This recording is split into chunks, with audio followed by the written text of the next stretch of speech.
Sounds good. No, you don't. This dude. Anyway, good morning. Welcome to Community Voice. I want to thank everybody for joining the program this morning. Good morning, Michelle. Good morning, bruh. Bro Keon, looking like he getting ready to go to war. So bogus. So He bogus. can go out there and wage the revolution. So With his skull cap crocked to the side, yeah, but he looking got like a pimp. that's the Oh, six. that's how brothers wear it though, because his hat is broke No, down I'm to looking the at the side, jacket too. though. But look It's at the his hat, jacket. too. His hat broke down to the side too. That's Ace Deucin. You don't know nothing about that. Yes, sir. Yes, That's sir. Ace Deucin. I do know something. You don't know about no Ace Deucin. I do know. No, you don't. Look square. I do. What's know. happening today is wow. What is today? Today is Black History Month Day. What? Today is Black History. Black History Month Day. Yes, What does that mean, kid? as my Semitic brother who dropped us off at the museum, Smithsonian Museum of what is that? Black African American History. Museum. Yeah. And they were doing the big gala, and so he said, "Where you going?" I said, "Oh, we going over here for the concert over here on the mall, man, the Roots and everything." And he said, "Happy Black People Day." So let me greet everybody. Happy Black People Day. I like We that. got a whole month. So happy Black People Day. I like that. Yeah, so I got you here. Why I got you here? So today is another day, and as we do the whole month of Black History, and just so folks know, we chose February. It wasn't chosen for us, because there are the conspiracy brothers out there. My son. Oh, they're gonna give us the shortest month of the year, My son. and in the wintertime, and we people of the sun. Like, My no, son. man, My son. no, man. I have to tell him all the time. Stop saying that. Stop saying that. Were you part of the discussion yesterday? What's this? So I got to ask this question. Ask all y'all this question. So you remember Big Mama up on her wall had a picture of white Jesus, John F. Kennedy. John F. Kennedy, Martin Luther King. Martin Luther King. Yeah. Okay.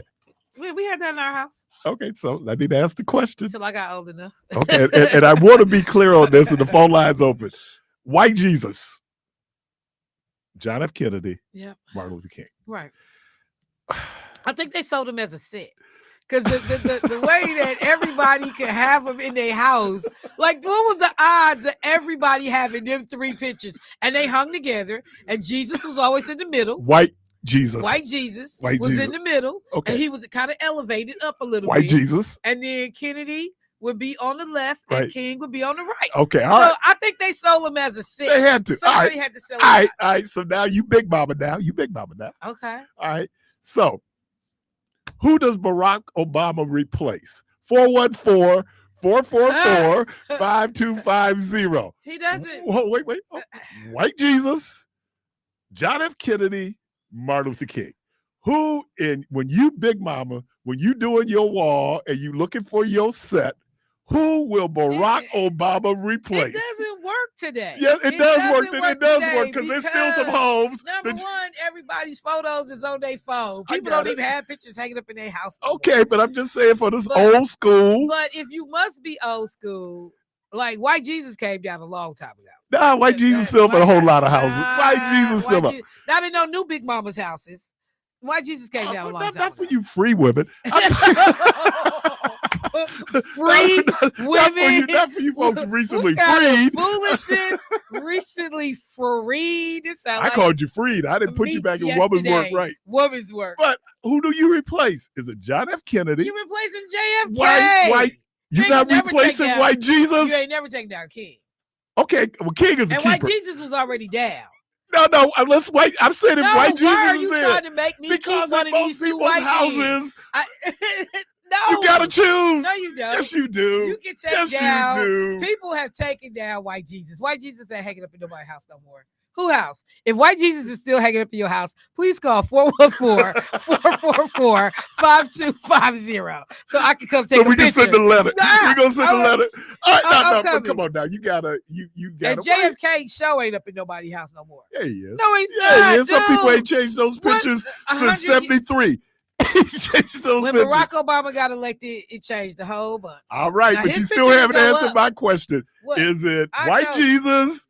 Is it JFK? Or is it Martin Luther King? Who does Barack Obama replace on Big Mama's if you wall? forcing me, I am. to keep the three, to work from these We're three, working for these three. then I'm gonna replace JFK because on the outside shot that the whole Jesus thing might, go the wrong way for You me. scared of white Jesus? You scared of white Jesus? I don't want to mess up no blessings. All right. So you took Kennedy. I'm gonna take Kennedy. You All know, ain't nobody taking King down. They ain't even taking Barack. They're not even taking King down for Barack. Ain't nobody taking King down. No. Caller, welcome to the program. Welcome Love to the it. program. You can't replace King. White Jesus, Martin Luther King, John F. Kennedy. Who does Barack Obama Ridiculous replace question. on your wall? Ridiculous. Good morning, Okay, caller. can I just say good morning? Good morning, Keith, Good Keon, morning. and Michelle. All right. Listen, in my grandmother's home, there was the white Jesus until we knew better. There was John F. Kennedy. There was Martin Luther King. Bobby And Kennedy. then she put up Bobby. Barack Obama. All right. But Each can't one you, of those. she added Barack Obama. She added him. Who And then who did she added- switch up he white came Jesus with? toward he came toward the end. She lived to see a black president. Okay. So she added that. So I can't speak for her to each one of those pictures reflect themselves in its own right. Okay. Why does she have to reflect one of the other? Because we're having fun. That's why. And Okay, don't he take told it too you- seriously. He told you to be Okay, Big okay, Mama. So we got to talk about what you would do in your You- house. Right. So you need to answer the question for you. Thank you. And I'm answering it for my grandmother. No, You got to answer it for no, you. Yeah, for me in my house. Okay. Now, this thing evolved. Okay. See, you take it too long. You take it too long. Can I just bring it up to the generations? In my mother's house, it was a black Jesus and all those other pictures. Okay. Okay. In my house, I'm sorry. I didn't have. I know who Jesus is, and no, I didn't have a picture of him in the house. All right. I Okay. didn't have But- Kennedy in the house, Okay. but I do have Martin Luther King and Okay. Obama. Okay. So you have King and Obama. So you need to put another picture up on the wall. So who's Wow. that third picture? I got to put another picture on the You wall. got to put another If picture on I the wall. had- Who's it going to be? Now, if I had to choose between President Kennedy is the one that I didn't have on my wall. Okay. And I do have a beautiful, beautiful picture on my phone of Okay. a black Jesus. Okay. All right. Appreciate you. That's where I'm at. All right. Thank you. So Call. somebody said the Howard Fuller man came door to door and black folks got them Fuller brush. on time payment. The Howard Fuller man. The Fuller brush man. Well, that's what it said. The Howard Howard Fuller Fuller man. Miss Deborah, keep talking crazy. So who was it? The Fuller brush man? I think it was Fuller brush people that went out. So okay. So like somebody legitimately sold these three. I'm Oh, telling you, obviously they had they to- got there. Wasn't like Big Mama painted them. I mean, but the idea that all of black folks would have like just on their own, like, oh, they went to somebody else's house and saw it, like, oh, I'm gonna go buy them. So they had to come as a set. Somebody sold this as a set. I never thought about that. Yeah. Okay. Right. Okay. Well, white Jesus had to be in the set. Caller, welcome to the program. Caller, welcome to the program. Morning to you guys. And y'all stop picking on my friend over there, Keon. This is Kathy. Now I'm gonna tell you who I put up because my grandmother only had one picture up, and that was Harriet Tucker. And I keep that in the Underground Railroad. I have a big frame like that, and I have Obama on an easel. I've been to a furniture store and bought an easel when he first started running. So I keep him in my house. So anytime they come to my house, I got Obama in my house. I get Harriet Tucker, and I always gonna keep King up like Michelle Who's said. I Harriet never- Tucker? She In lived Underground around the Railroad. corner. Well, I Who's always keep that picture up. Harriet Tucker, Underground Railroad. Harriet Tucker? Right, but I don't keep Harriet Kennedy. Tucker? Yes, I don't. That's only. Her black people name I is have in not my house. Tucker. What is it? Tubman. Tubman. Right, you're right. Correct me on my English, but Harriet Tubman. But I never seen Kennedy in our house. I can't recall that. I never seen it in our house. Oh, okay. My grandmother might have had it in hers, but she was 103 when she passed and stuff in Texas. But I never had those names that were called out in our house. I can't recall them at all. But I start my own up, and mine's Obama, King, and Harriet Tubman. Okay. All right. Appreciate you. Welcome to welcome to the program. White Jesus, Martin Luther King, John F. How Kennedy. y'all beautiful black people doing today? We Ugly do. ones too, because y'all one day will be beautiful. You so stupid. Hey, how y'all? What's up, Michelle? What's Ooh, up, player? How you keep, doing today? Keep talking. Hey, I got a picture of the original Val Phillips YWCA over there when it was open across from WNOV. I wonder who got that original sign, and I wonder who got the original sign to the. Can you get back in the car? Oh, okay, yeah, because I don't want you driving off leaving. You all in the backyard. Yeah, Get back in the car. I would have to White like Jesus, that. Martin Luther I King. like I would have that. to replace John. You ain't listening now. I have to replace John F. Kennedy because it was just that was political. So why would replace a political over a political? We ain't got to think about the other two. It's just your definition on how they look. So you will replace John F. Kennedy. With the quickness, I mean, because I was only 2 years old when dude was rolling and doing what he was doing. Right. But hey, we got to go for the Obama because what he represent and also what he done and also what he did at the time he did it. So hey, I still got his stuff up next to my Million Man March stuff. So hey. All right. Appreciate you. So somebody else said they got Barack King and Malcolm. And then somebody else also said, I know, not white Jesus. I know. No. What? Why we do that? What? Why we do that? What? We gave the parameters of the questions. We get Harriet Tucker. Can we just follow the And look, rules? somebody else said, don't leave out the picture of the Lord's Supper. You know, 13 white people. Yeah, 13 white people. Lord's Supper. Okay. Traitors hanging up on the wall. You gotta have that picture up there. Like, So you replace Judas? I'm just saying. Just saying. 414-444-5250. I love the people who are going like, yeah, man, once we got our mind right, white Jesus came down.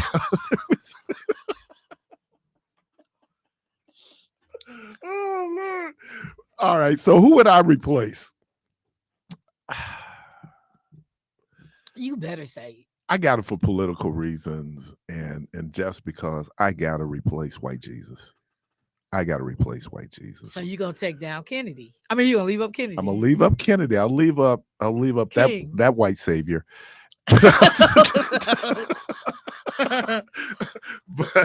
for political reasons. For political reasons, for historical accuracy, white Jesus has to come down because Jesus was not white.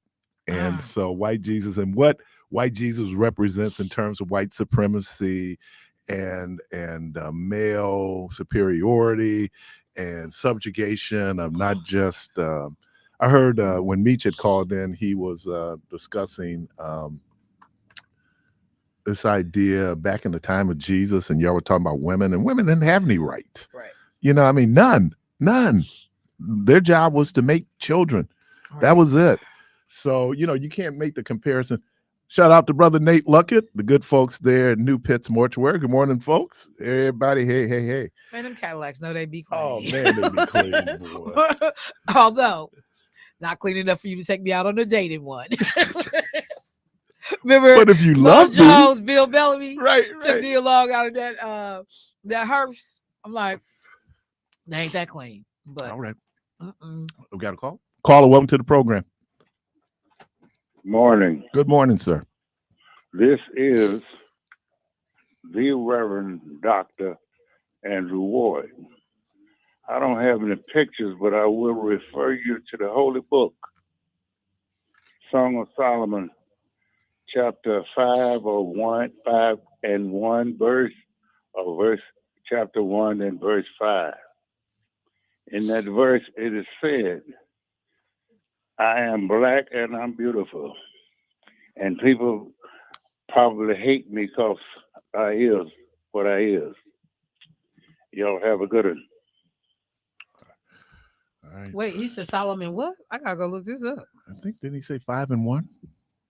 Reverend Ward, call back and All tell right. me what to look for. All right. All right, got a caller? See, you done started something now. Yeah, of course. Of course. We good? All right. So I didn't have anybody text me. Carvey, we get anything on Facebook? Because your question is ridiculous. Of course, it's a ridiculous question. Oh, I found it. Okay. Solomon 1, Okay. 5 through 7. I am Right. black and beautiful. What? I am black and beautiful. think O he was daughters of talking- Jerusalem, like the tents of Kedar, like the curtains of Solomon. Do not gaze at me because I am dark. Yeah, I think he's talking about the Queen of Sheba. That was his love letter to the Queen of Sheba. Oh. Yeah, a lot My of people. mother's sons were angry with me. A lot of then. people in his nation had a problem with his interracial dating. All right, you listen to Community Voice, 414-444-5250, 414-444-5250. The question, white Jesus, Which should not be a Martin Luther question. King, You're ridiculous. John F. Kennedy, You're ridiculous. Barack Obama has to replace one of those three. Who does Barack Obama replace on Big Mama's wall? We're going to take a break. We'll be right back.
Community Voice on WNOV 860 AM and 106.5 FM.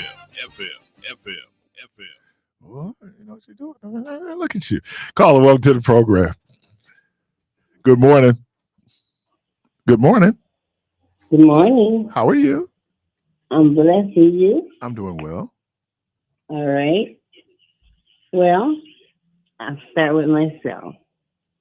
I have the Lord's Supper, and all the disciples are African American. I have Jesus carrying his cross. He's African American.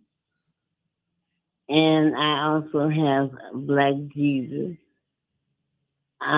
He is African American. I do not have any white Jesus in my home. And I do, however, have the Dr. King, and I guess it would be Kennedy. And the third one was, I forgot. What's the third one? Good morning. Good morning. I'm here. Who was the third one? It Yes. was White Jesus, Martin Luther King, and John F. Kennedy. Right. Okay. That was found in a house that my husband was working at. Okay. And so other than that, I have all Black angels and different things. But I definitely, it's very hard to find these artifacts because they are from Badger, some of the places that you need to go. It even has Judas turn his head away from Jesus at the Last Supper. I've looked at those Last Suppers. Is Judas black in the white Last Supper? No. All of the Trying to disciples, identify him. all of the disciples are Black. Okay. Well, I'm gonna send you a picture of them. okay. I appreciate it. And just a little bit of trivia. You know, Jesus had a brother named Judas. Judas was a very common name during that time. Yes. All right. Yeah. Okay. Well, appreciate you. Caller, welcome to the program. Keith, Half brother. I'm a critic now. Oh, you're because a critic. I'm calling. I was listening to the lady that said Harriet Tucker, and you and Michelle were just laughing. Michelle corrected her. Okay, I know she corrected her, but she was an elderly lady, and I thought she gave her isn't. more respect No, she than that. isn't. Then they're just continually laughing about it. She's not because elderly. She did call in, and that meant a lot right there. This is all I got to tell you, just in case somebody else calls in and makes that minor mistake. Just correct them. I might do it myself, but just correct me. Don't laugh at me. Okay, well, we're not going to laugh at you. I'm trying. We're not going to laugh what at I'm you. saying? Yes, ma'am. But we're not going to laugh at you. That's all I want to say. Yes, ma'am. Is don't laugh at me. Correct me. And I'm over the air, too. So just correct me because I'm an older lady. Okay. Okay, bye. I love you. Thank you. You know I'm gonna say something. Kathy ain't old. Kathy is not old. Well, like for real old. And Kathy will get at you in a minute. Kathy will call here and clown somebody in a heartbeat. So while certainly you don't want to laugh at people, that was Kathy. And Kathy gonna get all that business because she gonna give it to you. Give it, right? Yeah, she gonna give it to you. That wasn't no genteel little old lady. You know, you got to be careful about her feelings. That was Kathy. Kathy will cut your throat. Right, because the lady that preceded her call was obviously elderly. Right. Right. So no, we don't. No, Nah, we wouldn't do that to pick anybody. on- But we to don't pick on- Kathy can get all of that. Because Kathy will cut your throat up in here. Harriet I'm just saying. Harriet Tubman. I kept saying Harriet Tucker. Like, So no, man, we wouldn't be disrespectful, but that was Kathy. Kathy. Well, here's what I did, and I started that off really just, having some fun. Really? Trying to anyway. So we do have it is Black History Month. And so I have 2 questions, and I certainly want folks to be involved. And you can add to the list that I have. I've just, which of the following individuals has had the most impact on the diaspora of descendants of enslaved Africans here in America? Marcus Garvey, Dr. Martin Luther King Jr., Malcolm X, Fannie Lou Hamer, Barack Obama, Thurgood Marshall, Clarence Thomas. Did you actually put Clarence Thomas' name on that list? Well, he was the second Black man. It don't mean nothing. Second Black man to become a Supreme Court justice. I think that's significant in our history. All of his impact is negative. Like seriously, you put I said impact. I didn't say positive. I know. I said most impact.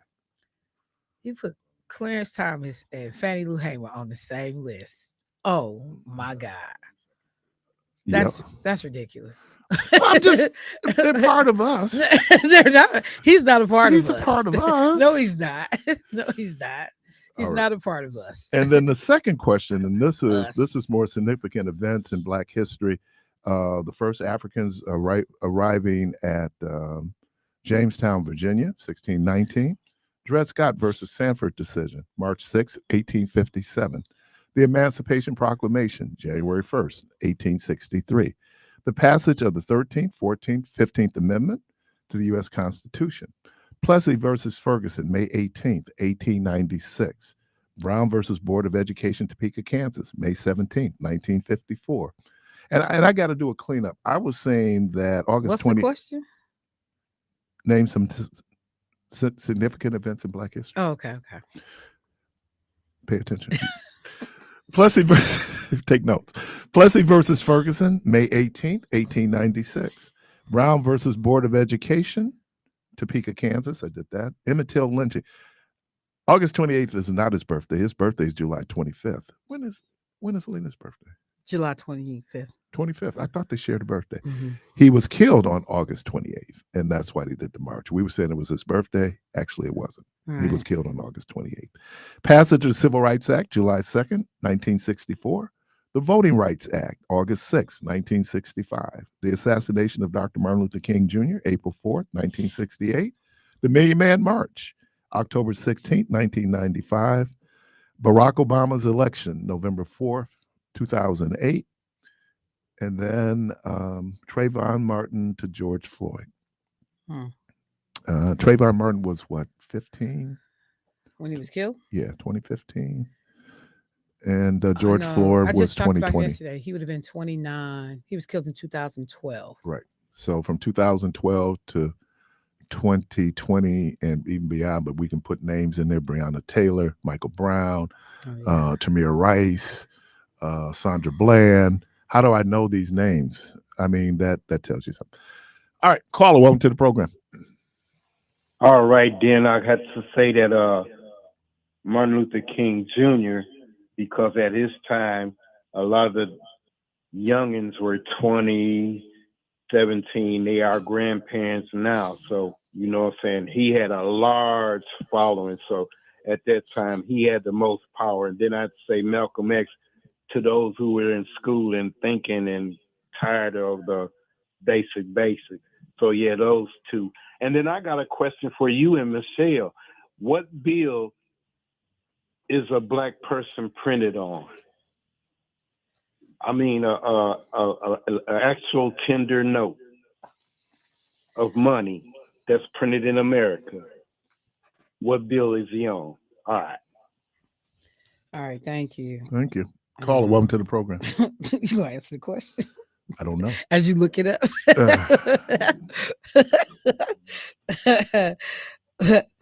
a black man or a black person or money, because I know we went through Harriet Tubman and then we had Donald Trump hold up that $20 bill that she was supposed to be placed on and Andrew Jackson removed off of. But let me see, because this sounds vaguely familiar. Black person. Did you find it? Black person on money? Caller, welcome to the program. Hey, good morning. Uh-huh. I almost forgot the question. Well, Wait. did you want to get back to Black Jesus? I mean, white Well, Jesus? you know what? First of all, I don't do pictures on the wall. That's creepy to me. Okay. I don't do no pictures, not even my children, nobody. Is that right? I don't want people looking at me. Okay. Okay.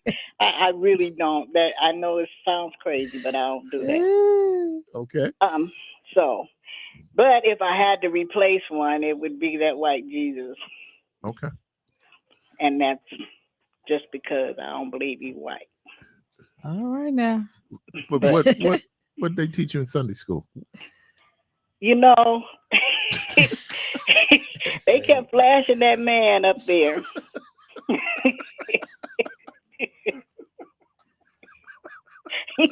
And for a long time, that was Jesus. That was Jesus. Till I started reading things for myself. Right. Well, hey, Charleston Heston was Moses. What can I tell you? That's what I'm saying. You know. I get to heaven. I bump into Moses. You ain't Moses. It's that white dude over there. He's Charleston Heston. But the other things that to me, the most impact to me would be the Emancipation Proclamation, because that was the beginning of our real struggle. Okay. All right. And it's interesting once because that happened, everything else kind of, fell in place. But I would think that's where we start. All right. And maybe I should have included the Civil War. Well, I would think that. No, well, no. I mean, when you think about it, had there not been a Civil War, I mean, theoretically, we still would have been enslaved. So yeah, but that wasn't for us. Well, it was because of us. It was because of us, not for us, but because of us. Cotton generating all that money down south, right? And we didn't get any up north, so we just gonna take it. Okay. That's just the way I felt. Yeah, but I'm thinking, have we not? Because I think when Dred Scott was decided, that was, 3 years before the Civil War. And I think that famous line that Judge Taney, that the black man has no rights that a white man has to respect, isn't that one of the lines that's taken from Dred Scott? And it's interesting because I went to college in Emmitsburg, Maryland, which is 7 miles away from Taneytown. And Taneytown was started by Chief Justice Taney, and he wrote the majority decision for Dred Scott. He was also married to Francis Scott Key's sister, as I remember that little bit of history there in Maryland. All right, appreciate you. So wait a minute. What about the other thing? Oh yeah, I'm sorry. The people. Well, who do you got? They ain't on your wall. They ain't on your wall. So yeah, why you trying to answer? Why you trying to answer? See, I don't do it, but let me give you my answer now. No, I'm just going to say. Got your kids all scared looking at that wall. Impacted person, I believe. Who's that? She said King. King? Okay. King. All right. Okay. All right. Appreciate you. Oh, so I got an answer on the coin. Okay. Booker T. Washington, 1946, was put on the $50. We couldn't get a whole dollar. Yeah, here we go. You can't get a black man a whole dollar. You gotta do a $50. Yeah, that's what they say. That's why they gave Abraham Lincoln the penny, since you like Negroes so much. They put you on the brown penny. You never heard that? Like, yeah. Oh man, caller, welcome to the program. Wait a minute. Now, see, Michelle, you bust my bubble because I was finna tell you that because I looked it up. Oh, I'm sorry. That's okay. But I'm calling in on the names that you had listed, all these people and what contributions that they make. And I think you even had our Supreme Court Justice in there. Clarence Thomas. Yeah, Mr. Oriole. But anyway, let's get back to the real deal. All of them if you line them up in the dates and like they called in before, which cited the generations like Martin Luther King affected a lot of people that are up in age now. Mm-hmm. So that's about a crowd. And then you get with Malcolm X, with the kids that are thinkers and in school and that effect. But when you go back, you named someone else. Who was that? He was before King, wasn't he? Marcus Garvey. Right. So, and then I happened to be on sick leave because I had surgery when Clarence Thomas was on trial because of what's her name? Anita Hill. Anita Hill. Well, actually, it was his confirmation hearings. Yeah. Before Clarence Thomas changed, he brought up a string of very sharp Black women. Okay? I watched it on television, and they all bragged on him, and they all said that he held him in high esteem and respect. Anita Hill was the only one maybe had a different kind of relationship. No, there were a couple other women that they didn't let testify. Okay, and so, but he drug her along all the way up, but she wanted more than that or whatever. I don't know what the whole story was. But before his mindset changed, I don't think they should have a lifetime job on the Supreme Court because we don't know if maybe some of their brains not working and some of the cells are dead. But the way he has changed on us is ridiculous. When did he change? He's changed his whole manner. I mean, come on. I mean, giving up, letting somebody even have the audacity to stop affirmative action. Let me tell you something. A lot of people think that you get in with a 1 point something because in a college because of affirmative action. No, you don't. You're put through. Nate, I want someone to call in that got in any one of these Ivy League schools for the 1 point anything. George Bush. Oh, now come on. Now is he Black? Oh, I didn't know. Oh, I didn't know it was Black. Oh, okay. I was just trying to say that. They bought that education for him. Right, but he was affirmative action because he was a legacy. He was a what? A legacy. You know something? No. Let me explain it to you. Yeah, When they originally did the Bakke case was the original case that challenged affirmative action. I think it's like 74, 75.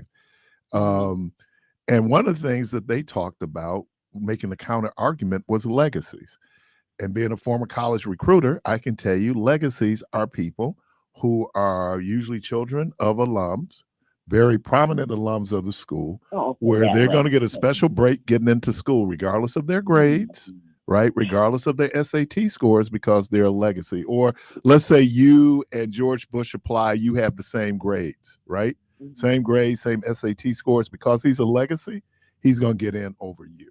Okay, there you go. So, yeah, and that's what people were pushing back. And Michelle had mentioned this the other day as an aside, that they were going after the military. The Supreme Court will not revisit their decision. That carve out will remain. The military academies were exempted from that affirmative action ruling because the military made the argument that our leadership should reflect the people that they lead, right?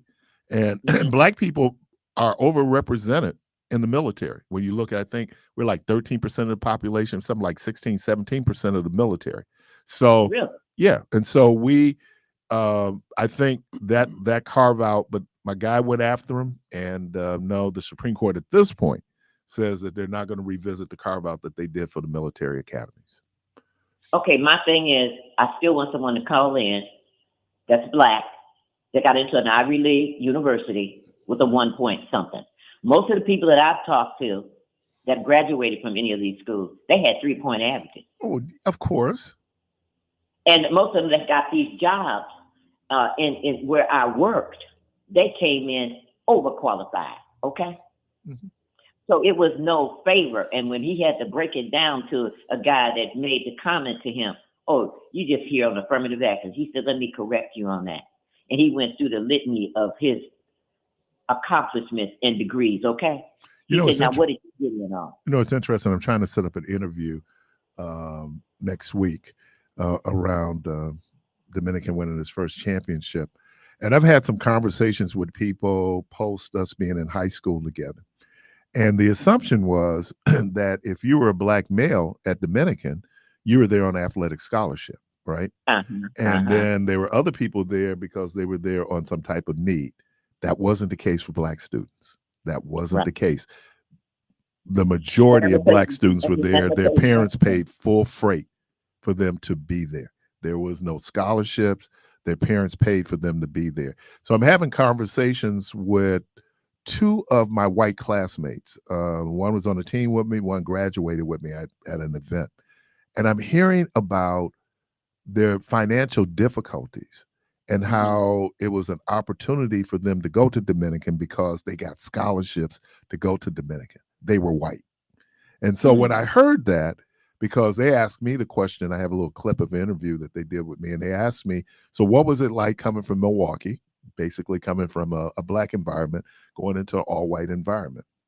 And so, I kind of went around talking about Parkman and other things, but it was always in the back of my mind, my mama paid full freight for me to be there, right? So, it was in the sacrifices that my mom made, because then at that point, all three of us were in private school. And so to be able to have 3 kids in private schools. But when I heard that, it was kind of like, you can't always judge a book by its cover. Right. And I thought about how when you go into like some of these school districts back in the day, you were a 220 student, where there was actually some people who actually lived in those communities, right? And they weren't 220. And then even if you were a 220 student, they treated you differently. There was a big issue out at WNOV High School. And I want to say Glenn Allen Jr. was playing ball out there then. I think it was about the time. And WNOV got real good. But what was happening was there were Black students coming in, making the team, and the white kids weren't. And the parents went ballistic, right? They were like, these 220 students are coming in, and they're taking spots on the basketball team. And they shouldn't be able to do that. I remember when that happened, because they won a state championship, WNOV, right? Okay, now I'm trying to figure out when it was that the parents discovered when the kids came home, and they wanted to know, well, how's it going out there at the school? She said, what do you mean? She said, aren't you intermixing with the other kids? She said, no. I think they had the kids that were in this other program, they didn't have them intermixing with the white kids that much. They were in a separate thing. Oh, you separate though. If you're in PWI, I'm gonna tell you, first thing you look for is other Black people, and something, and that's the same thing white people. Look, we went to a convention, right? Right. And do you know what they had the audacity to do? That ballroom was full of tables, all white people. It was 2 tables of Black women. Do you know what they came over and asked us? If we could separate. Well, they used to ask us, why do y'all sit together? And we used to ask the question, why do y'all sit together? Yeah. Wait a minute. What do you mean separate? Because you're all together. I said, and they're all together, friends that made arrangements to come together. So no, we're not separating. Well, we were. It was by design too. You're listening to Community Voice. Callers, we see you, 414-444-5250, 414-444-5250. Call them, I'll grab you right after the break. We'll be right back.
You're inside Community Voice on WNOV 860 AM and 106.5 FM with your host, Keith Parris. All right, welcome back, caller. We thank you for your patience. Welcome to the program.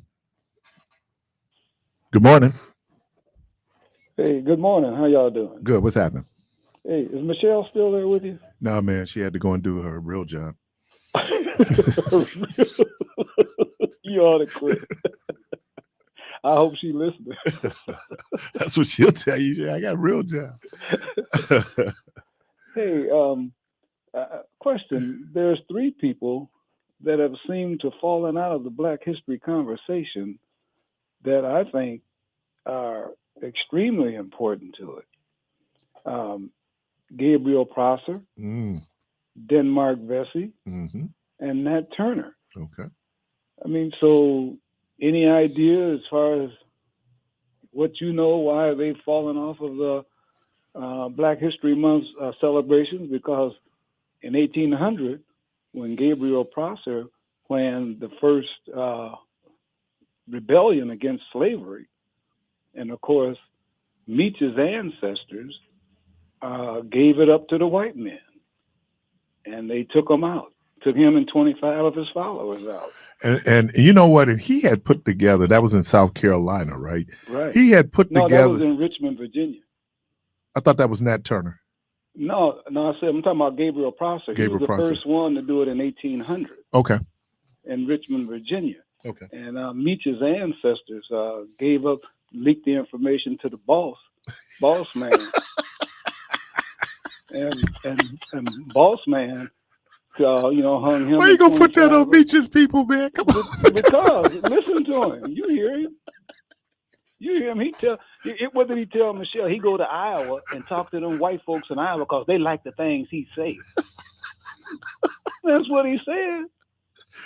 Pull up the tape. That's what he said. I go to Iowa and talk to them because they like the things I say. So I can imagine his ancestor telling them people, Gabriel gonna do something, y'all master. Boss, y'all better be ready. And you know what's the amazing thing about Gabriel Prosser was that he had tried to compartmentalize it in such a way that that he was trying to make sure that it didn't happen, but it still happened. Somebody snitched on him, and they were waiting on him when he got there. I would suggest to anyone, if you can get it, watch Nate Parker's Birth of a Nation. Talks about Nat Turner. Unfortunately, because he came up with a sexual assault charge back when he was in Penn State back in the day, that really hurt the release of that movie. But I would suggest people watch that movie. And here's what I really want you to focus on. I want you to focus on at the end when they finally catch Nat Turner and what they do. And the people. Oh, man, I know what they did. Oh, man, we talking women. We talking children. I mean, it was brutal, man. I mean, it was beyond torture. Right. And then they showed something. Me and my wife we freaked. There were slaves who refused to eat. They were doing basically hunger camp, what do you call it? Hunger strikes. Hunger strikes. They weren't going to eat. And what they would do is they had a guy who would go from plantation to plantation. And what they would do is break out the slaves' teeth and force feed them. Yeah. I don't think that anybody understands or we can fully comprehend the brutality of enslavement. Well, and here's something they don't want the Arrowhead kids to know about them, is that they used to remember when one slave was uppity or rebellious or whatever they want to call it, they'd put him in that tin thing in the front yard, remember our old garbage bins used to be that metal frame? Right.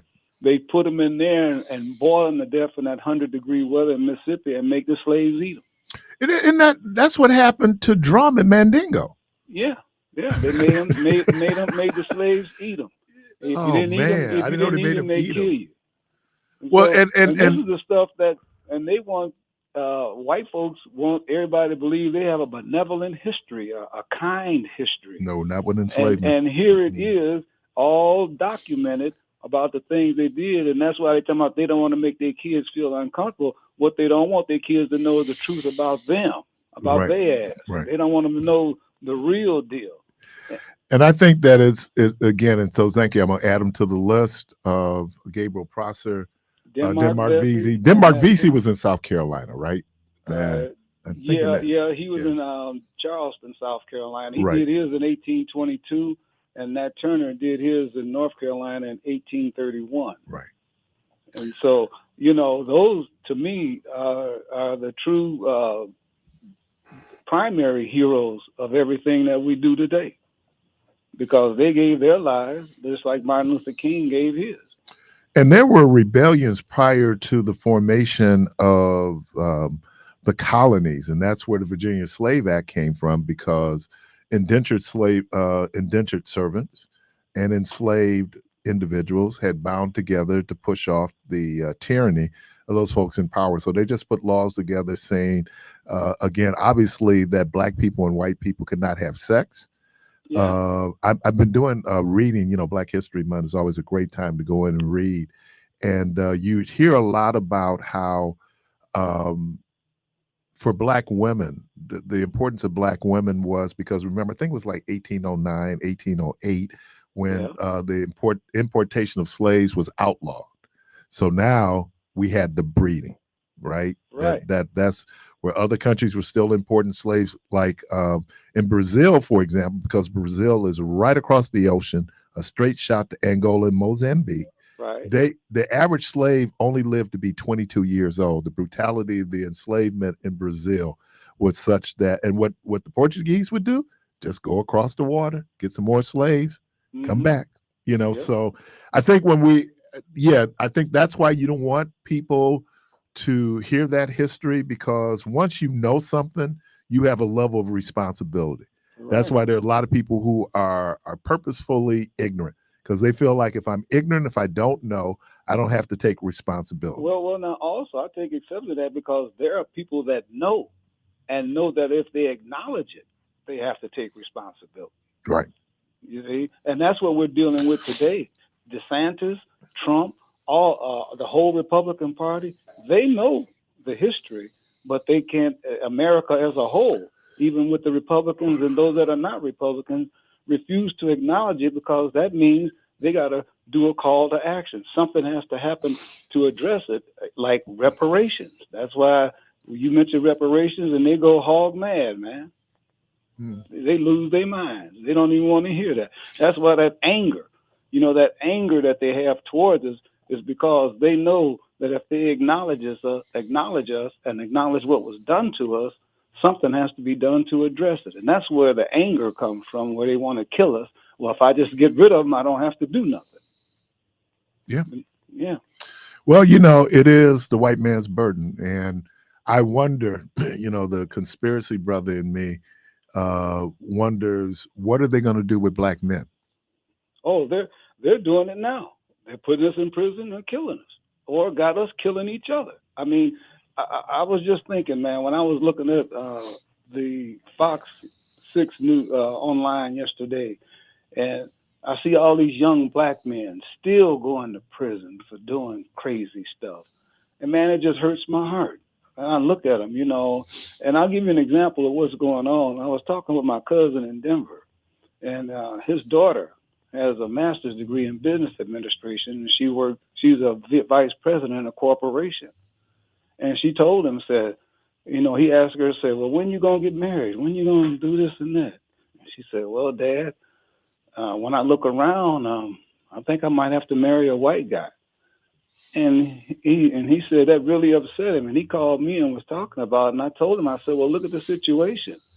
Society has purposely gotten rid of the young Black man through incarceration, through poverty. They made the young Black man non-viable. And so with thousands of us locked up, your daughter don't have an opportunity to really get with an educated Black man. So let me ask a question. There aren't that many. Let me ask a question. And I don't know how you feel about this. What is the issue today in 2024 in terms of people marrying outside of their ethnic group? I mean, why does it still matter today?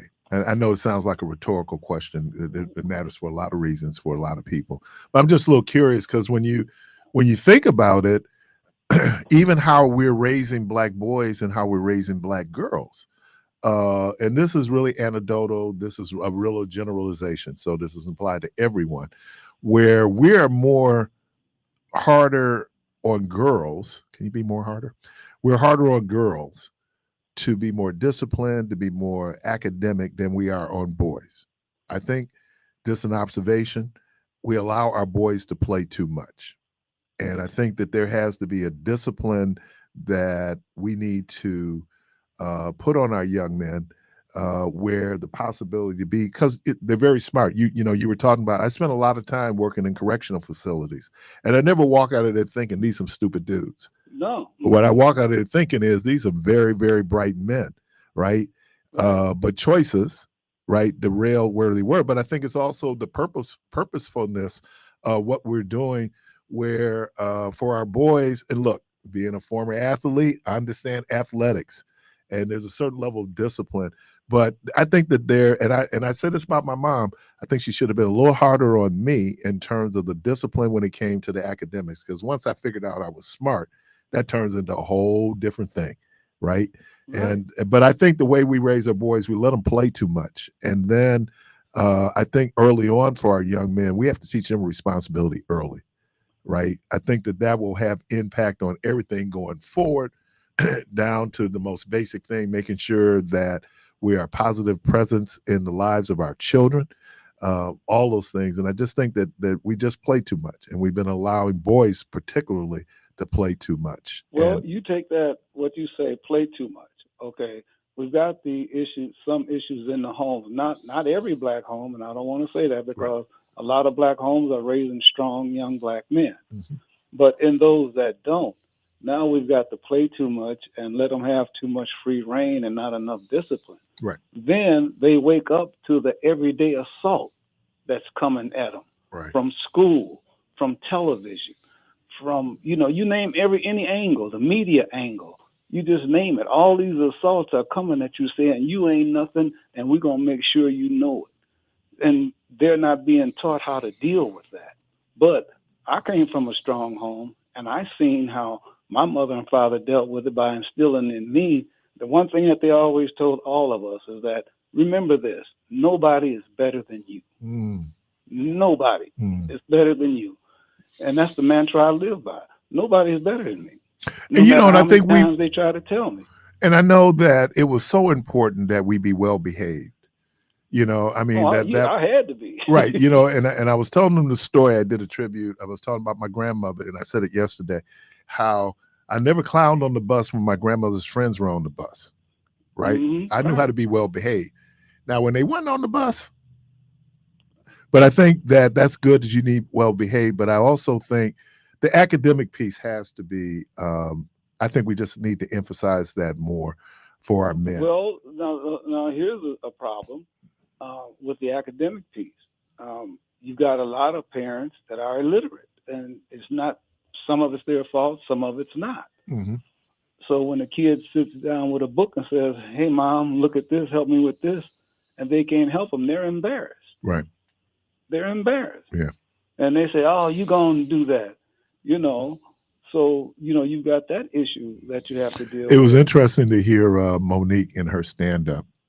And she found herself what we used to call Special C back in the day here. Yeah, but she was in special ed. And remember, she said her mother was illiterate. So they thought, oh, man, this is a good thing. You're going to go to a special class. She had no clue, right? What they were talking about. And that's real in terms of, I can say this about my mom.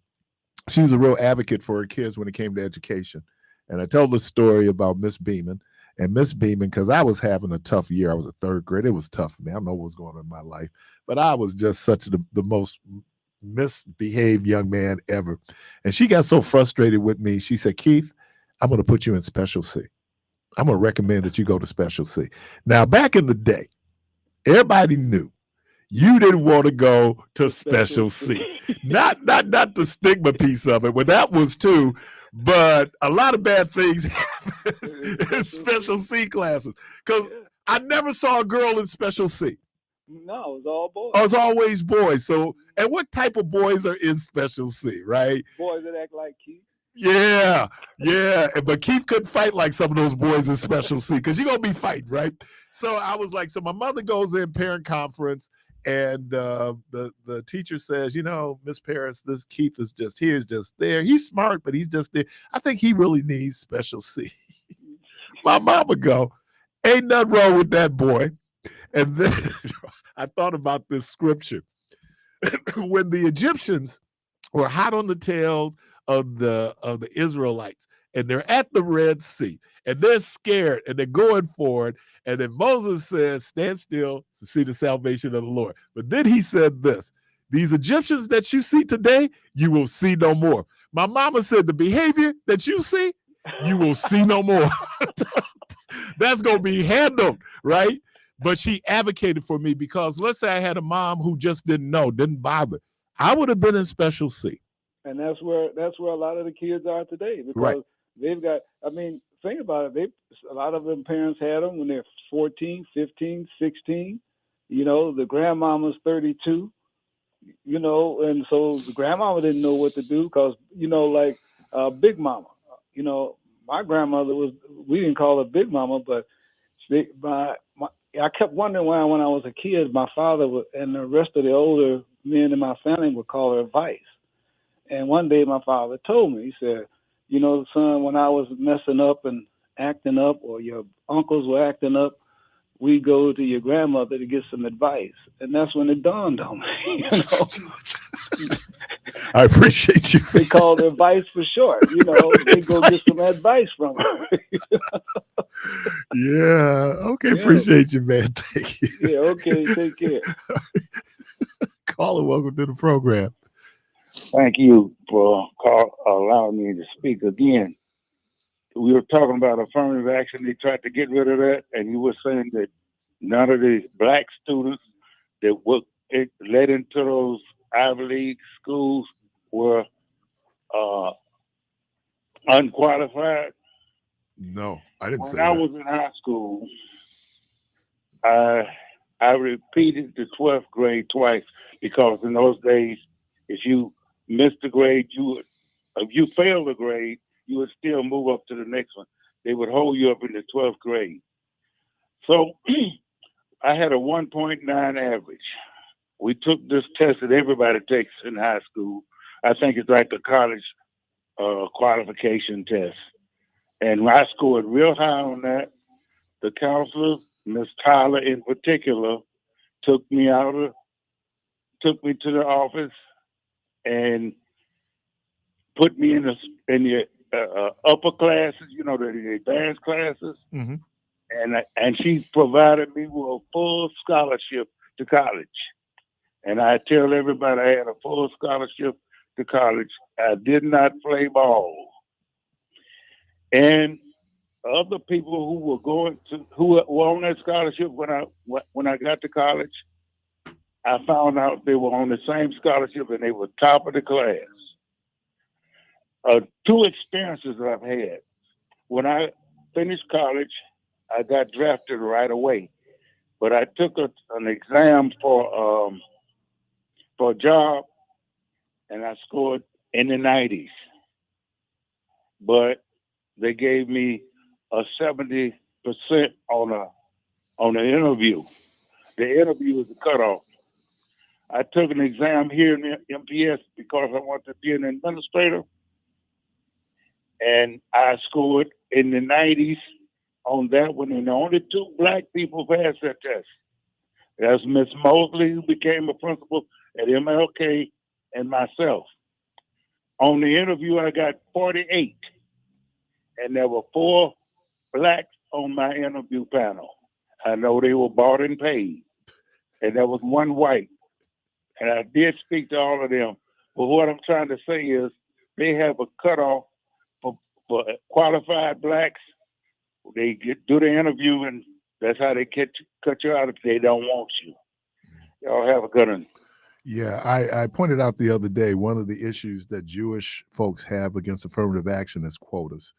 And this idea that quotas then would limit because, based on their percentage of population, you might only limit them to maybe 5% of even though they are probably more qualified in many instances than the other 80, 90%.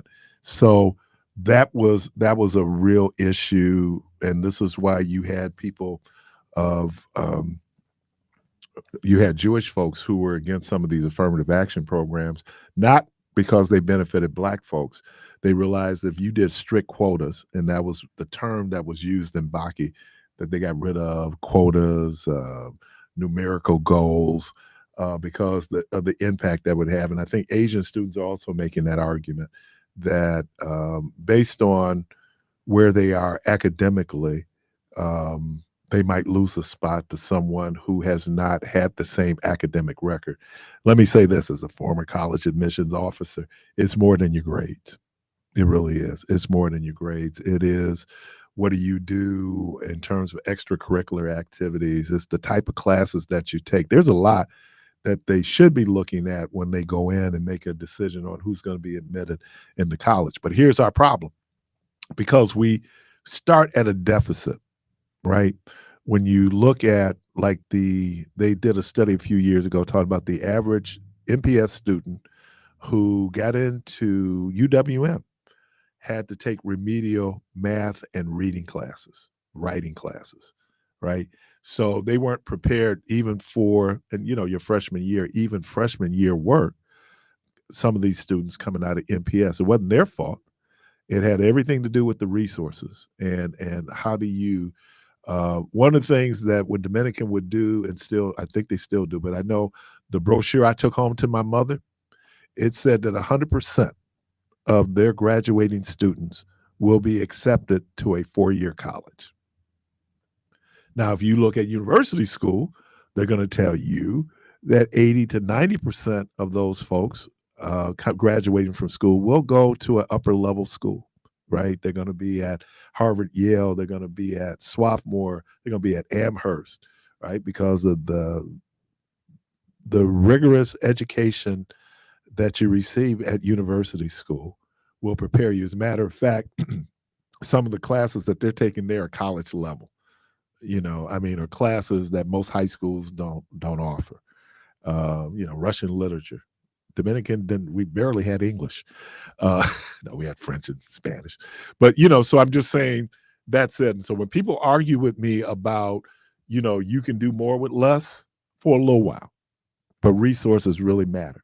It really matters. If you're an athlete and you go to, one of the reasons why HBCUs have a difficult time competing, if you're a top flight athlete, Deion Sanders withstanding what he did at Jackson State, is just the facilities. When you're an athlete, you walk on college campuses, the first place they're going to take you is to the athletic facility, right? See what it takes, how you be able to work out, your nutrition, all those things. And then you factor in weather, you factor in how much exposure you're going to get playing on Saturdays. Right now with television, every conference, you can see every conference, but it makes a big difference. If you're playing in the SEC, the reason why I watch the SEC, because I'm watching who's going to be playing on Sunday.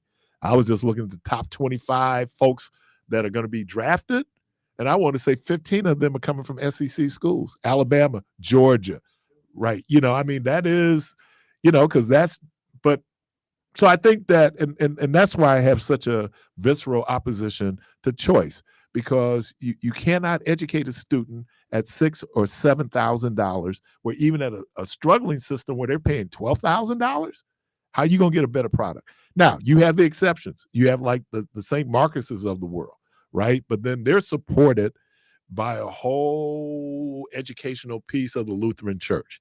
You see the Catholic schools there, in many of those instances, they still receive a certain level of support from the archdiocese. So what you go in, and then what the Lutheran schools are doing is that they're taking young students who are graduating from college because they come in and work in an economic distressed area.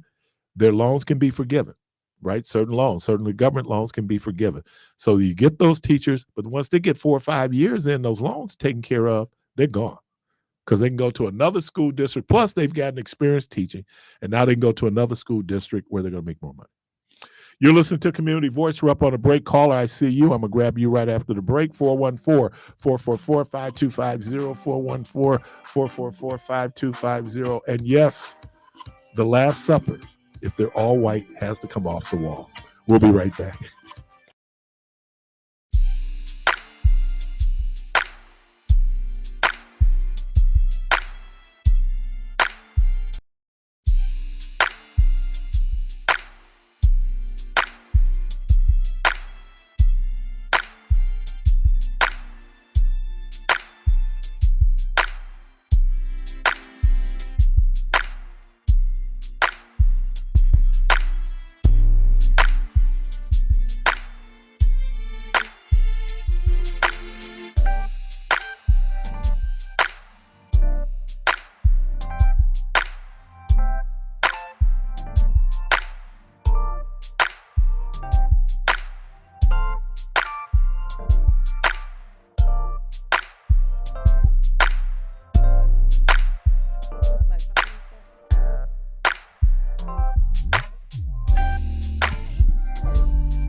Caller, we thank you for your patience. Welcome to the program. Hello. Good morning. How you doing, brother? Good, brother. Hey, I went to Vincent in '84, right? Mm-hmm. And man, they had for the special kids, what they say, the troublemakers or whatever they call the kids. Man, they had it all glass, and you walk past and look at them like they was at the zoo. I said, man, they should have put a lawsuit in, man, because that was crazy. The special education kids. So they had all glass, man. And you looking at the kids like, I knew you was in that class. That was horrible, man. No, because the stigma of it. And look, a lot of those guys who were in the class were very bright people. They either learned differently, they were dealing with other issues, but they weren't dummies. Right. And the fact that you tell me there are no girls out there with learning disabilities? Man, it was horrible. And then I worked for MPS for a minute, and Congress Street School, they used to have a padded room that they'd throw a kid in there. Wow. All pads, and I guess he just hit the wall. Man. They had it all padded. I was like, this is horrible. Well, at Parkman on the first floor, West Hallway, that's where the special ed classes were. So I would always, both of them could be pretty dangerous. I'm just saying they could be fraught. I could go down that hallway, or I could go down the other hallway on the other side, on the east side, where they had all the shops, right? So wood shop, drafting, metal shop, all on the east side. But on the west side, first floor, that was where the special ed students were. And, I'm older, so I can remember, you heard people talk about the short bus. Yep. That was a short bus. Oh my God. And then if you think about it too, because me and you ain't too far apart. Right. Can you imagine them tools nowadays, the shop, the carpenter shop, and all those tools that we had that were sharp? The way, you get into a fight, you can really hurt somebody. I'm surprised I still have fingers. Okay. 'Cause I don't know how long. I think the first thing I worked on in metal shop was a hammer. And so then you get a chance to file. And then I think you could use the lathe too. Now, that's the other thing. How you got 12 and 13-year-olds operating those machines, man? Well, there should have been a law against that. Yeah, because we could do the drill press. I can remember doing the drill press. Man. Oh, man. And you're right, man. If and there was a lot going on because shop was huge. So you get behind one of those desks. You got one instructor, so he can't watch everything. Right. And, I'm sorry. I'm sorry. It wasn't my gift. It really wasn't my gift. I mean, I am not, I'm probably intellectually more mechanical than I am in terms of physical mechanical skills. But I had a brother in our class, in my drafting class. I don't know if the dude, I didn't think he struggled reading, but he would draw perfectly scaled diagrams. Wow, drafting is so hard. Man. Ooh, I mean, he didn't use a T. He only did the T-squared to kind of make sure his lines were straight, but he didn't measure them. Where you go out and you do the, what was that you had the T-squared, then you had the triangles. Yep. And you measure off the triangle. Man, dude, I mean, he could do the three-dimensional. This dude was just incredible. He was a genius, man. And I'm struggling. I'm like, man. Man, you hate to even look at them cats. I had a couple of them cats too. And on freshman day, one of them got A's, and I laughed at him because he was so smart. But they got him. Right. And then I was at Phyllis Wheatley too when I worked for MPS. Okay. Man, they used to give them kids Ritalin. They used to give it to them like it was M&Ms, man. Yeah. And then I think in Milwaukee, we're dealing, it wasn't crack babies. That's a myth, but it is lead babies. These kids that have all this lead in their system from the contaminated water that's going into the homes. And so then you're going to have behavior issues. They already talked about what lead poisoning looks like. And some of these communities, especially that near South Side community over at Walker's Point, some of the oldest housing in the city. And so those lead laterals are there. And I think that's why they started there. We would have said, you would have thought it would have been a problem.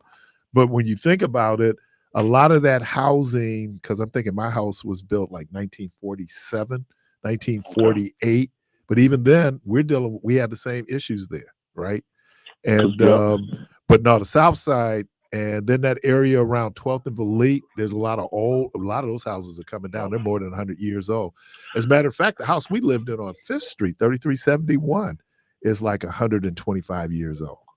Because they used to pay us to go to do all those window seals. Okay. Seal them up and stuff, because when kids looking out the window, and that used to be all lead paint. So we used to have to go sell all that. There was good money in that. Yeah, but then these the lead pipes, dust man, in the house. Yep. It's old pipes out here though, man. I don't know how you do that. Because you ever notice I'm trying to figure out why they didn't put lead in paint. You know what? It was easier to make everything cover. Okay. And then the asbestos, they used that because it was an easier insulator. When you hit your brakes, right. It was easier than just it was easier. But they didn't know that stuff was in when poison they had back to go then. in and remove the asbestos there in the building. It is one of the ironies on 9/11. they had removed the asbestos out of the World Trade Center. They had gone and did a whole thing to remove the asbestos. Man. And I don't know. I mean, based on a lot of people may or may not know this, that bin Laden was a trained engineer. And Wow. when you look at what they did in terms of all the planes were planes that were going intercontinental, which means that they would have been filled with fuel, where you hit it, just hitting it, and the amount of heat. And there's some people said, oh, they blew it up. No, I read an article that a metallurgist that said what it was so much heat. I think it was like 3,000 degrees or something like that, that the steel just melted. It was. And didn't they try a couple times too?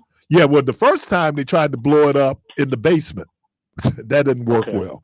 And so because some folks, sometimes yourself will get you in trouble. So they go in and they're able to identify the rental truck that was used based on, I guess there's a serial number on the chassis that you can go into, the VIN number that's on there. Oh, that was that white guy, right? No. These were Middle Eastern gentlemen. And so the guy rented the truck in New Jersey. Okay. Truck blew up. FBI. When you talk about FBI forensics, man, what they're able to do. So they found the chassis, was able to then do the VIN number, find out that this truck was rented at this place. And you know what the dude did? Instead of keeping it moving, he went back for his deposit. Man. He went back for the deposit. And they was able to identify him. Huh? It's weird how people think, because that cat, it was Washington Park got that new kid thing out there. Right. When they first finished it, a guy got killed out there in front of his kid. Right. I remember that. And the people said, that's the guy who just killed this guy. He came back to the scene of the crime. Yeah. It's like when you do so much dirt, you just, I don't know. I don't know how that works. Didn't they used to say that criminals will return to the scene of the crime? Exactly. Dude, I'm gonna be so far gone, man. I'm gone. Chicago or something. In Chicago? They find me in Chicago. Now maybe I could go to Chicago. Now I go down to. Look at you. They're gonna say why you just left all of a sudden too, though. Well, yeah, I'm sure it's gonna set off some red flags. What was the thing that said that 50 things can go wrong in a crime? The average criminal will only think of 25 of them. Okay. So, and I told somebody, think about this. All those folks who was living the life, major ballers, how many of those guys got more time than the actual time they sold drugs? Thank you. You know what's sad though? They say them little young kids who do all this new dumb stuff, they say they be in there crying all night like little babies. Oh yeah. But you weren't thinking about it when you did that dumb stuff. And I'm gonna give you something else talking about how it was a deterrent for some of us. What was the worst thing you could hear as a teenager? They're gonna send you where? Wales. Yep. Wales. Wales. Ethan Allen. They're gonna send you to Ethan Allen. And you hearing about dudes getting beat up there, you hear about dudes getting raped up there. It was just like, no, you ain't sending me to Ethan Allen. I ain't going to Wales. That was detention center was one thing. But when you caught time at Wells, and then back in the day, the girls' school was Oregon, right? Okay. Because our choir went up to sing at Oregon, and this fine girl came up to me, and I had never heard this before. She said, when I get out, you chose it. I was like, whoa, wow. You a criminal? But you chose me? What? She was fine, too. You remember Lady Pitt? Yep. That high school, they said them girls used to be fighting because they be pregnant by the same man. Oh, yeah, really surprised. Surprise. What's his name? That's Oh, man. I can remember, now you talk about, and I believe this, even as a Christian minister, I really believe in randomness in life, right? So how could it be that two women who share a father in terms of their kids would happen to have the same appointment at 12th and Valete at the same time? Wow. And I guess you know what happened from there. Wow. Oh, they tore up the waiting room, man. They tore up the waiting room. So I'm just saying, yeah, I'm not surprised that, look, I want to say this. I know we had this idealized world where it's mom and dad and two kids and a dog and a way. You got people who somebody was asking me about my brother and sister, and they said, that's your stepsister. I said, no, that's my half sister.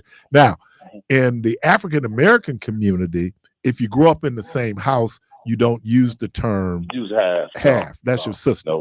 Now, the one that's living with the other mother, that's your half brother, that's your half sister. Right. But y'all grew up in Right. the same house.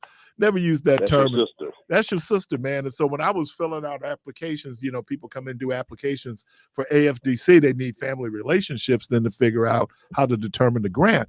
And then you would have on there like half brothers. You like, what? What?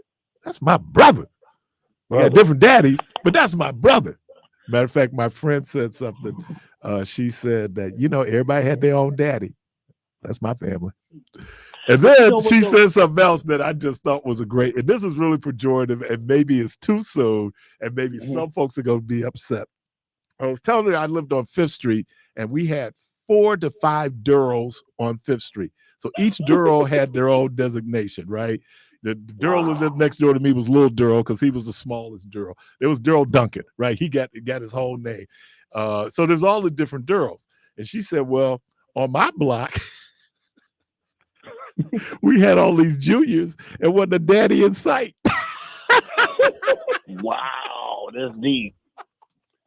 A whole block full of juniors and ain't no daddies. I was like, oh my God. So she hoping he come back. I guess. She hoping the man come back. I guess, man. My mama did not she purposely did not name me after my daddy. Mm-hmm. She purposely, I guess, looking like him was a reminder enough. My one daughter, she named her son after the daddy, but after the didn't work out, she changed the name. I said, wow. Hey, but you know what? Like what you said about that fight at the center, the social service center, they was doing all that before cell phones. So how did they get the information? They didn't know. That in that instance, that was random. They had no clue. And they walked up in there, and you was going like, oh, okay. Okay. There she go. Right. And then, they on the phone calling their friends. So they coming out of, dude, it is. I have seen people that I work with, and I wonder if we had Facebook, would we be beefing? I'm sure we'd be beefing the same way. I mean, and so that's the difference. Just easier now. Yeah, I mean, you can now, in one instance, I know sister, the girl just thought they was gonna fight. She had no clue. Because look, people in it to win it. Ain't no rules in fighting. Right. So when people kind of sit up here thinking like, oh, it's Marcus of Queensberry. No, I'm trying to kill you. And if you have an advantage over me, what did your mama tell you? Somebody's bigger than you, what you supposed to do? Yeah. No, she gave you a very particular instruction. Pick up something. The saddest one I seen was a girl. Get a stick, get a brick. To the hospital. This girl got to the hospital from fighting, and the girls came right up to the hospital while she was laying in the hospital bed. I said, "This is man, look, and let's not just put it on young people because how many pastors' girlfriend that got in a fight with his wife at the church? Ain't know nothing. Yeah. Sunday morning service. They when people, man, it gets to the point you will suspend. That's why, and I'm not trying to be all biblical in this piece, but it's so practical. Right. To be angry, but to sin not. It is not your anger. It is your behavior after the anger that's driving. And some of us, man, I said, if you got glad like you got mad, because there's some folks, man, once they mad, ain't no shutting it down. And ain't no shutting it down. Women, you think the fight is over? Okay. We like Mike Tyson. We doing for that first round knockout, right? They doing the whole 15 rounds. Be prepared. That's true about the first seat in the big old line, the front row. How them ladies be dressing? Yeah, because I heard in the church they be dressing kind of crazy. I don't know about all. Yeah, I guess they do. Well, I guess it depends on the preacher. Now, there's some dudes and women, but there's some dudes, like you're pretty, man, and you can preach a little bit. You a rock star. Look, if you look at it, and I'm not disrespecting preachers, so I don't want anybody because I'm one. I'm not but I do know there is some performance involved in preaching, and one's ability to perform. People are reacting. Yeah. I didn't know my mom and him, my mom and him back in the day, they loved quartets. My mom and him loved quartets. Now, now it wasn't so much the women quartets they was going to see. They was going to see Sam Cooke and the Soul Stirrers. Can you imagine look like Sam Cooke, be able to sing like Sam Cooke? That ain't fair. Right. Look at Morris Day back in the day. He had to be married because he was kicking him, man. Oh, that pretty. Come on, man. That pretty light. Come on, man. That light bright. Light bright. I would tell you though, Prince was really a Midwestern phenomenon before he really blew up, right? So people in Milwaukee, Minneapolis, Chicago, Detroit, they all knew. I came home and people were telling me, "Oh man, this dude Prince is cold." I was like, "Okay, I got to hear Prince." Unfortunately, I saw Prince before I heard Prince. Man, look like a little. Dude, what? Man, the hair, the stiletto heels, the purple, the fringe. But you know what? Prince was cold. And then, if you want to sit up and try to imply that Prince is, you want to don't do that. That Charlie Murphy story is a true story. Prince confirmed it on BET. He said, yeah, everything but the pancakes. Yep. When Charlie Murphy said, what we gonna play? Shirts and blouses? And I saw Mickey Free. Mickey Free is a good looking dude. Mickey Free is pretty. Oh man. I said, is that a woman? It was like when you looked at DeBarge. Bunny wasn't the finest one in the group. Another one. Yeah, and what was it? When they got the Motown, I guess they were going to work with Babyface. Babyface go, here we go. Here come another light skin, good hair. And then, did you hear what Cat Williams said in the interview? He said, "I don't have men's roll my blunts." He said, "I smoke a lot of weed, but I have ladies roll my blunts." Whatever, man. So a lot of these cats are changing now. Like, damn, I do got this big old dude rolling my blunt. So whatever. It's not who rolled the blunt, it's whether or not we smoking the blunt. Because here's the other thing. Here's the other thing about us. You have people, I don't drink behind people. Put a straw in that. You'll pass a joint. You'll pass a pipe. Man. You'll pass a bottle. Yep, you're right. And you sit up and worry about germs? No, you ain't worried. And about then that. what you do when you ain't got no whole bunch of money left? You gonna drink whatever they I think that's the song. I got 5 on it. Yeah, you know what I'm saying? I got 5 on it. My uncle was real ready to get interesting high. because he knew he was a wino. He knew who was drinking with him when he didn't have. So when his check came and he was going down to Big 3 Liquor to load up, and he see his dude like, don't even talk to me, man, because when I was, you didn't do nothing for me. Yep. All right, man. Hey, I had real quick, and I'm gone. Okay. I had a friend when we have a barbecue or something, he'd bring the Milwaukee Best and drink all the good stuff, and then take his Milwaukee Best back home, boy. People ain't done. Let's say that again. Thank you, bro. Because Milwaukee Best was like one of the worst beers ever. It's up there with back in my guzzling days, Rhinelander, cheap beer. What do you say? Milwaukee's Best. Wasn't there a Jacob's Best too? Yeah, it was like Pabst. Sure was. Jacob's Best. But you're right, man. Or okay, again, you out in the club. I see her at the bar. I'm gonna buy her a drink. Walk up to her. Hey, baby, what's happening? Can I get you one? What you drinking? Uh-oh. Now she's been drinking champagne. She's been getting it in. She been drinking champagne. Cavassier. No. Drink what you was drinking before I walked over here. Cavassier. And it's another thing. No disrespect. I know how we get your names. I guess Brandy is okay. I guess Brandy be a alcohol name. But I don't know about naming your child Cavassier. And I just saw a brother playing. I think he's playing in North Carolina someplace. His name is Cavassier. Whew. Yeah, man. I know somebody named Cavassier. You know somebody that Cavassier? No disrespect to the name. So you got Brandy. Hennessy? No, seriously, man. Really? A young lady by the name Hennessy. What is it? Tequila? Tequila, yeah.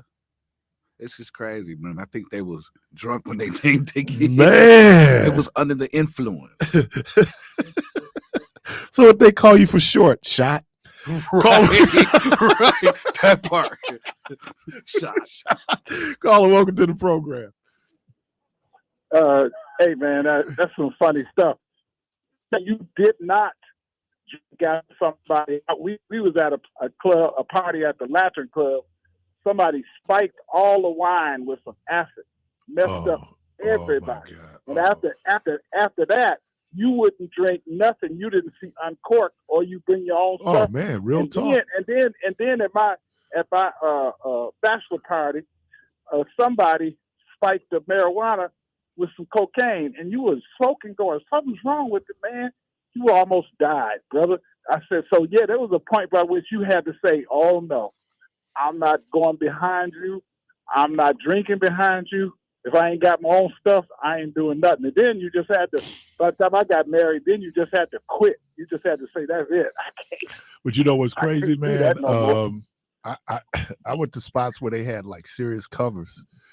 So you had to get right in the car, because I'm only gonna be able to have to pay the cover to buy one drink. Once I get in the spot, so I would be nursing that one drink because the cover just wiped me out. This is like, okay.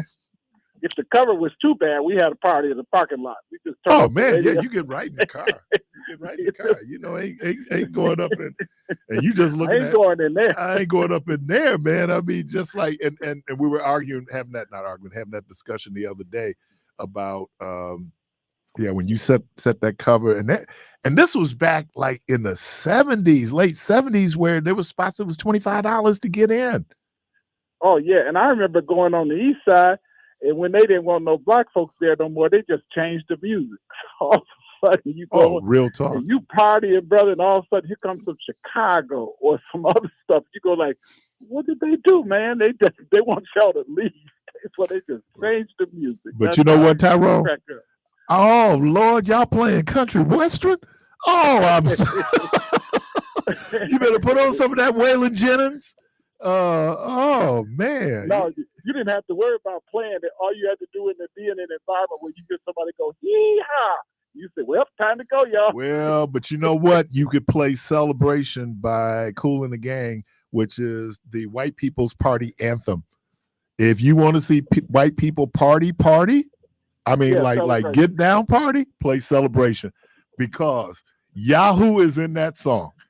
And boy, when they get to like Yahoo, oh man. And I'm going like, that was a black band that did that song, by the way. I just want everybody to know. But shoot, that's a big one, man. Go to a wedding celebration, man, white folks, and at some point they're gonna get liquored up.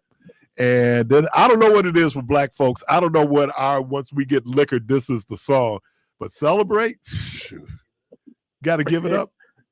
Hey man, yeah, but you know, if you didn't learn no lessons from those days, you was a zombie by the 80s. Because I saw it. You know, all of a sudden you see your friend walking down the street, and you go, "What's wrong with him?" And then you realize, "Oh." Let me say this fluidity of Marlon Brando, because I had heard a rumor that he had a relationship with Richard Pryor, but I just got a news break. Billy D. Williams says Marlon Brando once hit on him, but he declined. He said, "I prefer women." Billy D. Billy D said that. Wow. Yeah, you gonna let my hand fall off? I don't Who know. didn't want to be Billy D after Lady Sings the Blues? Come on, man. He crushed it. After I heard that Richard Pryor was with Pam Grier, that was it. You like, oh, wait a minute. And what? Then his grandmama wanted him to marry Pam Grier. But check this out. And this is documented. So I'm not, doing. He did so much blow. And I guess he was doing blow with her down in the vaginal area that she ended up something like crystallized on the inside of her. That's how much blow he was doing with her. But yeah, he married somebody else. I think that was the white girl, the one that's currently his widow now. He married her and not Pam Grier. But his grandmother wanted him to marry Pam Grier. Did you see that PBS special the other night on all the black women in Hollywood? Oh, I'm an way Abby back? Lincoln. Man, Gotta Abby love Lincoln. Abby Nina Lincoln. Simone. Nina Simone was a straight up revolutionary. Mississippi, goddamn. And she Yeah, did that on was- national television. Yep. She did it on national television. And couldn't come back no more. I guess. They banned her. I guess. They banned her. If they ain't gonna banned have, well, her. you know, the Doors never got back on Ed Sullivan. So when they did Light My Fire, and they wanted him to change the lyrics, and Jim Morrison did not change the lyrics. He sang what they didn't want him to sing. They never got back. So yeah, there was some tumultuous. They think now we have some tumultuous times, but if you lived through those were your tumultuous very times. different. And you know, it was interesting. It was Nina Simone, Abby Lincoln, Diane Carroll, Cicely Tyson, right? That was 4 of the 5. But it was really fascinating when they talked about, Lena Horne, and how Lena Horne had put in her contract, she doesn't play maids, she doesn't play servants. So she didn't get a lot of work. And and then with Lena Horne, who looked like she could pass for white, but she talked about that, and you ain't gonna find anybody blacker than Lena Horne. I mean, you know, she's black to the core. But Lena Horne, and then Diane Carroll talking about, again, her complexion and how that was a benefit for her in Hollywood. Because then you look at Cicely Tyson, who's West Indian, right? I think she's West Indian descent. And I was just looking at her the other day, A Trip to Bountiful she was in. And she played old women when she was young. I love that one about Dorothy Dandridge when she put her foot in the pool and they drained the pool. Oh, yeah. If you go and see Origins, and I would suggest folks see I saw that. Yeah, the little boy in the pool. Oh, yeah. The little boy. Oh, my God. And so he's with his real quick story. He's with his baseball team. They win a championship. They're going to go to the pool for fun, have food. He's the only black kid on the team. They get into the pool. Everybody gets out the water. They said that he can't get in the water. So what they did was they put him on one of those little rafts, and the guy drug him through the pool and told him, "Do not touch the water." Yep. That was one of them stark realities of our time. I was like, you don't think about it, you know. Yeah. All right, man. Well, hey, Ty, Okay. and man, it's good to hear you, man, because I was gonna call you because I hadn't talked to you. You doing all right? Hey, brother, the test that they give you for a transplant is a monster. So I keep finding out stuff, but I'm Okay. hanging in there. Excellent. You're listening to Community Voice. We're up on the last break of the program. We'll be right back.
or marketcenter.org. Culture by Design is the premier event and engagement marketing firm proudly announces its first ever Black History Month programming. This celebration will feature a diverse array of curated film screenings, forums, and musical events honoring the significant contributions of Black Americans.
You're inside Community Voice on WNOV 860 AM and 106.5 FM with your host, Keith Parris. All right, welcome back. And again, let me thank all of the callers. Keith, thank you, sir. That's wrong, wasn't it? It's right out. Jermaine. Thank Jermaine right out. Let me, Carvey, appreciate you, man. Hey, y'all, all you beautiful people, let me steal a line from Dino. All you beautiful people that tuned in today and shared your observations, comments, questions. We appreciate you. The good Lord willing, the creek don't rise. Hope to talk to everybody tomorrow. Hey, Craig, the creek is rising for the Bucks. Y'all go from this place in peace.